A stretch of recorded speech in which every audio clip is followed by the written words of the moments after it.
And good evening, everybody, and welcome to another edition of Perspectives. I'm Darien Jaime. Coming up tonight on Perspectives, we take an in-depth look at an up-and-coming, not even an up-and-coming, but he's just right here, right now, a popular author in the urban community. His name is Michael Evans. He's a native of the Bronx. Not only is he a native of the Bronx, he's the author of two books.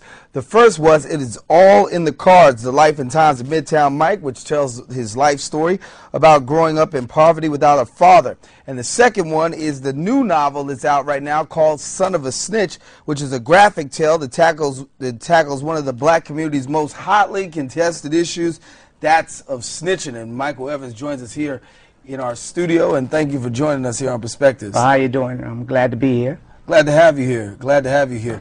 You make no bones about who you were, because it really translates into who you are today. You've had the rough coming up, the streets of New York, MidTown Manhattan, one of the best three-card Monte players out there, and now you're a best-selling author. Talk to us a little bit about your life on the street and how you're able to transcend that into your writing. Okay, I grew up on the streets of MidTown Manhattan, you know, in the early 80s. And my life story was all in the cards. The Life and Times of MidTown Mike is about me growing up around pimps, prostitutes, and con men, you know, in that era when the deuce was the deuce and, you know, it was buck wild. Mm-hmm. You know, I had to learn the hard way to, you know, how to grow up because I didn't grow up with a father. My mother did the best she could, but, you know, she battled alcoholism, you know, and stuff like that or whatever. So I was drawn to the streets because, like, around my block, you know, it was the number runner, you know, that had the good clothes, the good car. It was the guy on the street selling drugs that had the nice, you know, nice things and, you know, and the money and stuff like that. And I didn't have a pot to, you know, whatever. So you know, it was the struggle, you know. Talk a little bit about that struggle because your mother was an alcoholic. Yes. Father committed suicide at an early age. Yes. So you're growing up with no father in the home, and then yet and still you have a mother that's out there dealing with alcohol.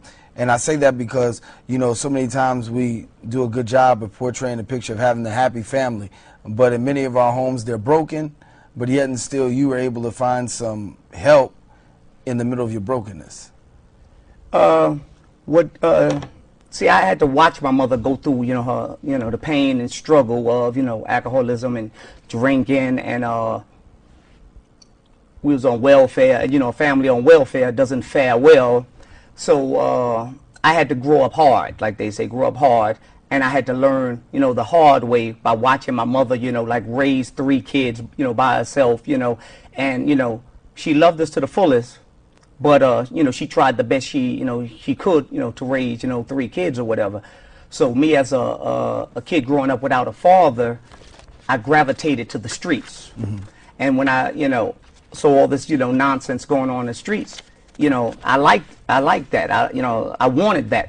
You know, I can remember being in elementary school, and the kid would come around with the pretzel truck, and I didn't have enough to get a pretzel. And so I know I had to find a way, you know, to get some money or whatever. So first I started with the hustling in the supermarkets, packing bags, you know, and then I got into selling free lunches, anything to make some money. Mm-hmm. Then I got into, I learned how to scout tickets when I was like 9 years old at Fordham Camp.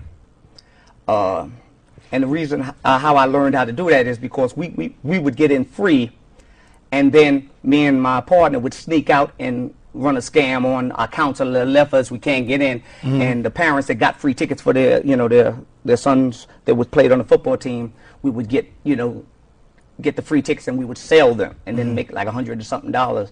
So after about 2 years of doing that, the other kids got jealous. Said, "Oh, Mike and his friend is scalping tickets." We got kicked out. Then I went on to Yankee Stadium, and then it led me to MidTown Manhattan.